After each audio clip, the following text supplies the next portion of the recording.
Hi everyone, in this lesson you will sketch a slope field for a differential equation and find the particular solution and sketch a solution curve for a differential equation.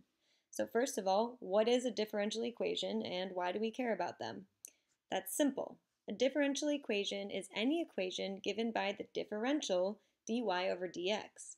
dy dx is the slope of the graph of y at any given point x comma y. So, why does this matter? Well, the world around us has to do with change. Everything. Rivers, they move, they change over time. The stock market, it's changing over time. Almost everything is a function of change over time.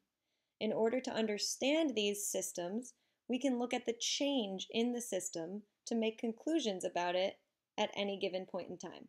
This is the study of differential equations, otherwise known as by the cool kids, diffy Qs.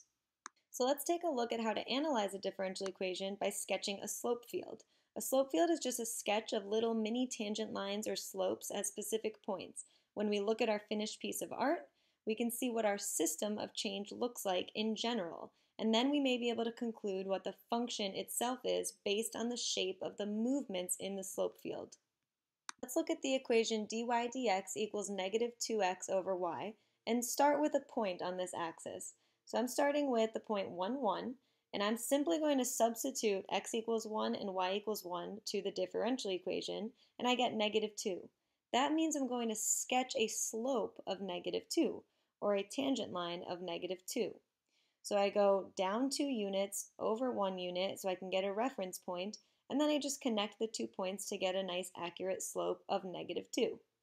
Since we're sketching slopes at all of these points, it's going to get a little messy, so we don't want to leave this as a lengthy looking line. We're just going to trim it down to a small little piece just at the specific point 1, 1. So that's our slope of negative 2 at the point 1, 1. We can do this for all of these 15 reference points. Just to help, maybe make a table. I've only made a table for these 4 points, but you can make a table of values for all of the 15 points indicated.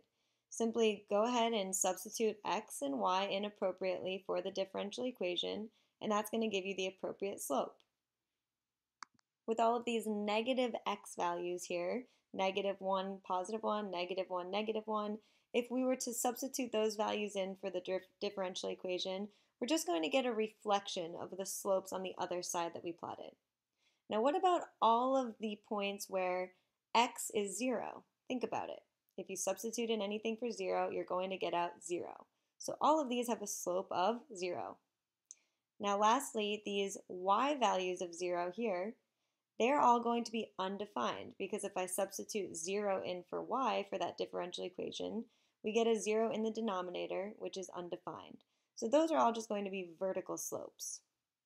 You can just keep on sketching slope after slope after slope, but I was only concerned about these 15 particular points.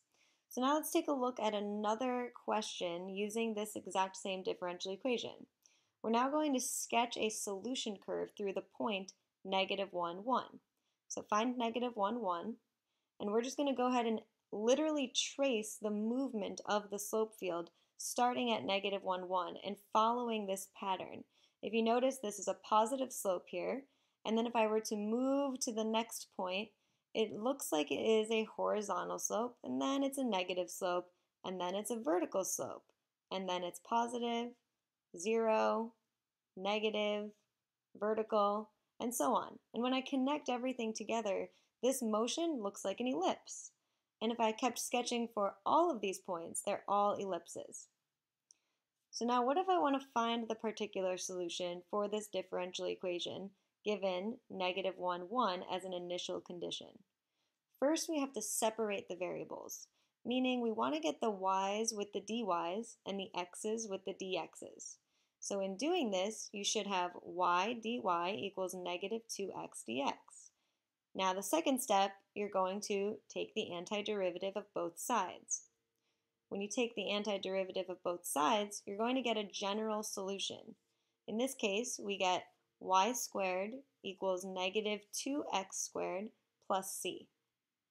So that third step, we're going to use the initial condition we were given of negative 1, 1 to solve for c and then write the particular solution. So in this case, when you substitute -1 for x and +1 for y, we get a value of 3 for c. So our particular solution here is y squared equals -2x squared plus 3. In other words, 2x squared plus y squared equals 3, which happens to be the equation of an ellipse. Just to recap, here's a prettier version of that slope field using Desmos. As you can see, there's many more points here with the slope sketch. And if I trace this point through the slope field, you can actually see the movement for that rate of change at any given point. And so we looked at the specific point, -1, 1, and we wanted to find the particular solution. So notice that's the equation 2x squared plus y squared equals 3. Which is our beautiful ellipse that we found using a differential equation and an initial condition of -1, 1. And that's it for today's lesson. I hope you guys enjoyed. Thanks for watching.